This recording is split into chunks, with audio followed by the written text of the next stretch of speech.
আসসালামু আলাইকুম এভরিওয়ান, কেমন আছেন সবাই? আশা করি সবাই ভালো আছেন। আমি তো ভাই খুবই খারাপ, যদিও ভালো হয়ে যাব যদি আপনারা আমার এই নতুন পেজটা অনেক অনেক ফলো দেন, অনেক অনেক কমেন্ট করেন, অনেক অনেক শেয়ার দেন, অনেক অনেক সাপোর্ট করেন।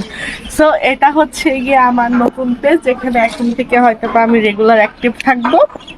সো সবাই প্লিজ একটু কষ্ট করে আমার নতুন পেজটা ফলো দিবেন, এখানে আমার অনেক অনেক অনেক অনেক সাপোর্ট করবেন। আর আজকে আমি অনেকদিন পরে ছাদে এসেছি জাস্ট এই ভিডিওটা করার জন্য। বাট ভাই এই ওয়েদারটা যদি আমি জানতাম এমন জিন্দেগিতেও মানে আমার কেউ বাইন্দা পিটাইলো আমি জীবন আমার সাথে আসতাম না। সেই অবস্থা নামে যেতে কষ্ট হচ্ছিল, তাই এখানে দাঁড়াই আছি। অবস্থা দেখছেন 2 সেকেন্ড এসে দাঁড়াই নেই, একদম মানে গোসল হয়ে গেছে। দেখেন কি যে বিচ্ছিরি অবস্থা। আমি শুধু একটা জিনিস ভাবি, আমি তো সারাদিন ঘরের মধ্যে থেকে মাঝে মধ্যে আসি, আর ওই যে গরু ছাগল গুলো যেভাবে হাইটে বেড়াচ্ছে ওরা তো সহজে পানিও পায় না, কারণ এখন এই মানে খরার সময় তার আশেপাশে পানিও নেই গাড্ডা গুড্ডার মধ্যে। সো ওরা কিভাবে সার্ভাইভ করে? আমি তোমার কি মনে হয় ওরা কিভাবে সার্ভাইভ করে? ওদের এক্সট্রা পানি থাকে কোথায়? পেটের মধ্যে। পেটের মধ্যে পানি থাকলে গলা শুকায় গেলে তুলে ফেলে। হ্যাঁ হ্যাঁ হ্যাঁ, বুঝতে পারছি বিষয়টা। তোমার মতো গরু, বুঝতে পারছো। ওইদিকে আমাদের মেডিকেল সন্ধ্যাবেলা আসলে জিনিসটা ভালো লাগে, বাট এখন ভালো যাক আলহামদুলিল্লাহ বাতাস হচ্ছে। ও আজকে সারাদিনে একটা কথা শেয়ার করে আমি এখন ছাদে আসার মেন রিজনটা কি, আজকে সকালে আমি ঘুমের থেকে উঠছি হচ্ছে 8টার দিকে, 8:30টার দিকে। এই 8:30টার থেকে মানে ঘন্টাখানেক আগ পর্যন্ত এমন ওয়েদার ছিল ভাই, মনে হচ্ছে এখনই টর্নেডো, আমফান, সুনামি, তুফান যা আছে সব উঠে আসবে, একদম উলট পালাট হয়ে যাবে। দেখছো জামা কাপড় পর্যন্ত কাঁচুটায় ভিজাই রেখে দিছি। বাট আমার রেডি হয়তো যতটুকু সময় লাগছে, খাইয়ে রেডি হয়ে সাদা এসে দেখছি খরাময় অবস্থা। তাইলে মানে প্রকৃতির কি বলা উচিত? এমনি আমাদের সাথে স্ক্যাম করার কোনো মানে হয় বলেন তো? এমন ঠকানো কি জন্য ঠকাই ভাই?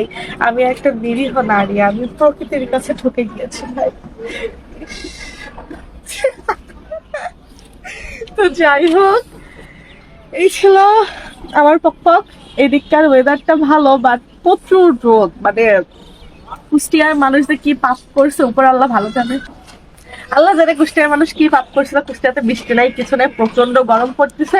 আপনাদের কার কার জেলায় ভাই বৃষ্টি হচ্ছে একটু কষ্ট করে আমাদের কমেন্টে জানায় যে আপনারা সৌভাগ্যবান কোন জেলা থেকে বিলং করতেছেন, আর কোন কোন দুর্ভাগ্যবান কোন কোন জেলা থেকে বিলং করতেছেন তাও জান। আমাদের যে বাড়িওয়ালা আন্টি গত না আমাদের কল দিয়ে বলছে এদিকে কি ঝড় বৃষ্টি হচ্ছে গো।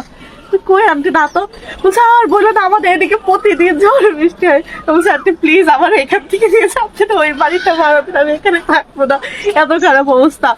সো মানে এখন যাদের জেলাতে বৃষ্টি হচ্ছে তারা তো প্রচুর সৌভাগ্যবান। একটু কষ্ট করে কমেন্টে আলহামদুলিল্লাহ লিখে যাবেন সবাই যে আলহামদুলিল্লাহ আমাদের জেলায় বৃষ্টি হচ্ছে। বাট আমাদের কুষ্টিয়ার মানুষজন কি লিখবে বুঝতেছে না। ইনশাআল্লাহ হবে, তাই তো?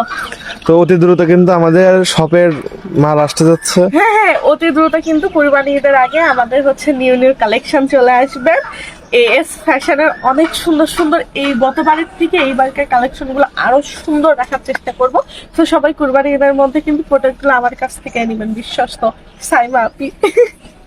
তো যাই হোক, আজকের পক্ষে এই পরিচয় ছিল। সবাই ভালো থাকবেন, সুস্থ থাকবেন, আমাদের জন্য দোয়া করবে। আর এদিকের ওয়েদার এই আবির আমার মনে হচ্ছে একটু একটু ছায়া করতেছে না? ছায়া পড়ছে, একটু আগাও। এই দেখো বাবা কেমন রোদ। বিদিখিসটা দেখ বলে আল্লাহ, এই মেঘগুলো যদি সব এক জায়গায় জড়ো হয়ে আর কোথাও বৃষ্টি হতে পারে না, আমাদের এই ছাদটার উপরে করে একটু পুষ্ট পুষ্ট করে পড়তো ভালোই লাগতো। যে মেঘ দেখো, চারদিকে আকাশ দেখো কি অবস্থা। খুবই বিচ্ছিন্ন অবস্থা ভাই, এত মানে এত জঘন্য অবস্থা। আমি শুধু ভাবি আমরা দোতলার উপরে থাকি, যারা 5-7 তলার উপরে থাকে, যেমন ওই বিল্ডিংটা তারা কিভাবে একদম টপ ফ্লোরের মানুষগুলো কিভাবে টপ ফ্লোরে সার্ভাইভ করে। আমার মতে গাড়ির গ্যারেজটা নিচতলায় রাখলে টপ ফ্লোরে করা উচিত, সেখানে মানুষ বাস করতে পারে না। তো যাই হোক, আজকে ভিডিওটা এই পর্যন্ত শেষ ছিল। সবাই ভালো থাকবেন, সুস্থ থাকবেন, আমার জন্য